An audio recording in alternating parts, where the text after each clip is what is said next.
Hello, my name is John Rihani and I manage Encore Orchestral Strings, the violin shop within Page's Music. Like many of you, I've been home over the past 2 weeks in response to COVID-19.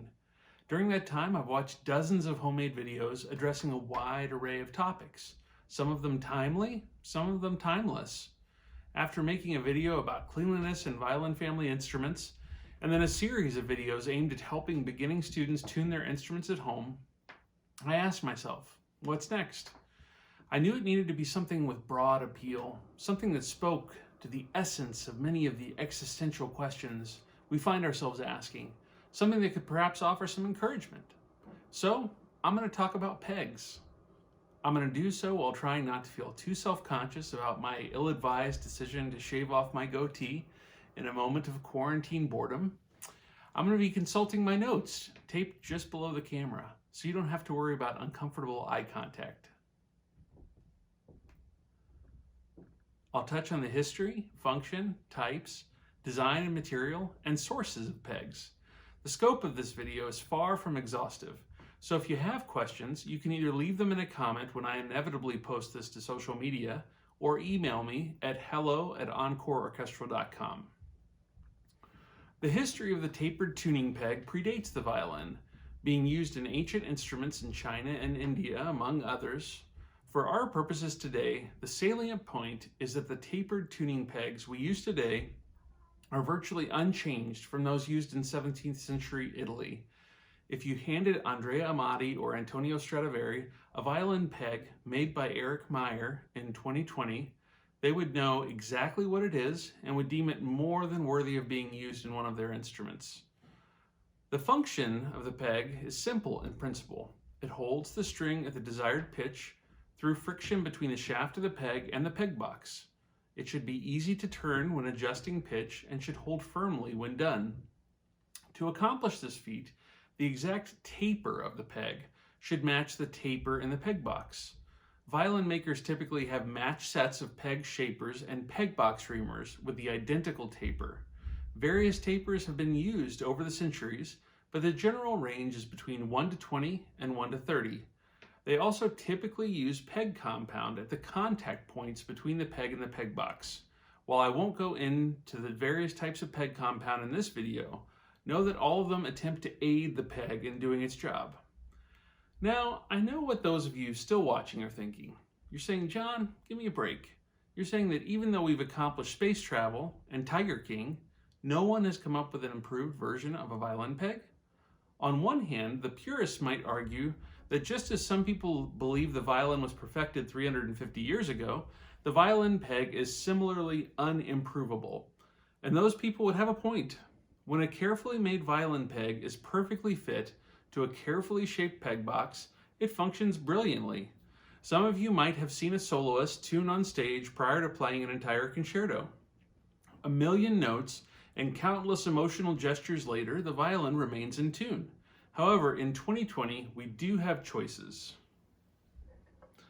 A gentleman in South Carolina named Chuck Heron brought us a product called peg heads. This is a 4-to-1 geared ratio peg that has the appearance of a traditional peg. Chuck sells these as complete sets and also lets you send him your pegs for conversion to peg heads. Over the years, I've sent Chuck several sets for conversion and also ordered many sets for stock and for installation in shop instruments. In a story with many twists and turns, Chuck also licensed the technology to Nilling, who manufactures the pegs under the brand Perfection Pegs.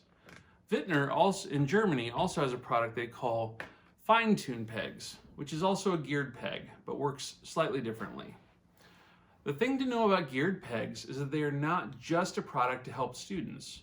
Many of the finest cello makers I know choose to install peg heads in their instruments. No more slipped pegs due to fast changes in temperature and humidity acting on dissimilar thermal expansion rates between the peg and the peg box. No more need for fine tuners, opening up a wider range of options for tail pieces and precisely adjusting the string after length. Chuck also offers stubby versions of the peg heads for the bass side strings, allowing the player to bring the scroll closer to the head for ergonomic purposes. People experiencing various physical ailments find them easier to turn and use. All this to say, this is a fully professional, totally legitimate option for any number of reasons. Speaking of bringing the scroll of the cello closer to your head, we also need to briefly mention posture pegs. This is a pair of pegs designed to be installed on the bass side of the cello, the G and C pegs, although some people choose to only install it on the C peg. The shaft of the peg is installed in the peg box with a removable key being used to turn the pegs. This offers an ergonomic advantage to some players. My only gripe with this otherwise wonderful product is that a metal Robertson drive insert is placed in the center of the ebony peg shaft.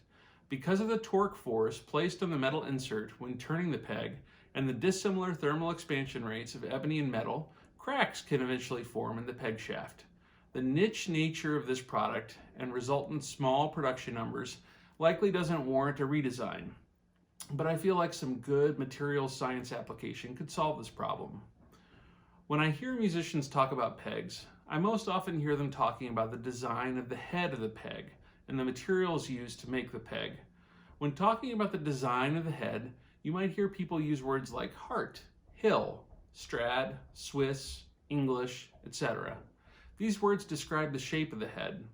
Some of these designs also incorporate collars at the head end of the shaft and pips at the end. There can also be ornaments at the end of the peg made out of precious metals. Inlaid mother of pearl and rings can also be used. Most of the pegs currently manufactured have both a pleasing appearance and a pleasing feel when working them, although certain designs are known to lean more towards one or the other. It's a good idea to work the peg in your hand if you are considering putting it on your instrument. The woods used must be strong enough not to deform under use.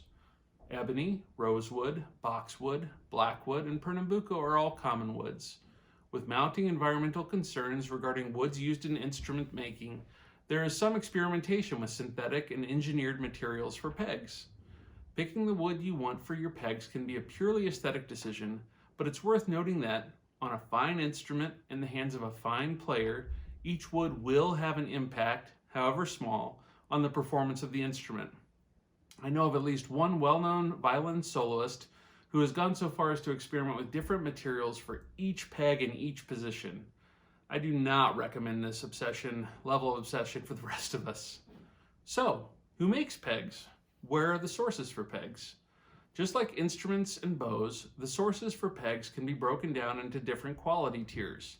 There are mass-produced pegs intended for basic student instruments. There are nicer, factory-made pegs intended for intermediate-level instruments. Some of these middle-tier pegs, just like middle-tier instruments, are quite nice and function beautifully. However, if you are looking for top-tier pegs to go on your beloved instrument, you will probably seek out a handful of individuals and workshops known for beautifully crafted pegs. Here in the US, the name that comes to mind is Eric Meyer. I've had Eric's pegs on 3 of my personal cellos over the years, and I've also have a set on one of my wife's violins. There is some satisfaction of knowing that the same kind of handwork that went into my cello was also used to make the pegs. In England, Hansel Violins produces excellent quality pegs. Georgina Keys is who I've always spoken with there regarding pegs, and she is wonderful to work with. I particularly recommend Georgina if you want pegs with gold ornaments. The shaft of the ornaments that is glued into the peg is rectangular and will not spin out of the peg over time. In France, one of the better known workshops is Bois de Harmonie. Harmonie is well known for their cello tailpieces, as they were some of the first wooden tailpieces that had functionally excellent fine tuners built into them. In Italy, Bagaro and Clementi use exceptionally precise CNC machines, hand finishing, and laser etching to produce fine pegs. I currently have BNC fittings on my personal cello. In Germany, the workshop of Otto Tempel produces exceptionally nice fittings. My personal experience is that no matter where you source your pegs from, you need to see, feel, and inspect your set of pegs prior to them being installed in your instrument. The wood grain and color can vary quite a bit from set to set, and even the finishing quality can have some inconsistency. Finally, the installation is as or more important than the pegs when it comes to them working well. Find your trusted luthier of choice to do this important work. They will install the pegs to not only work well today, but continue to work well as the peg gradually works itself into the peg box. That's more than most of you ever wanted to know about pegs, but there might be a few of you with questions. Feel free to send them my way, and I'll do my best to give you answers so exhaustive you might regret asking. Thanks for watching. Until next time.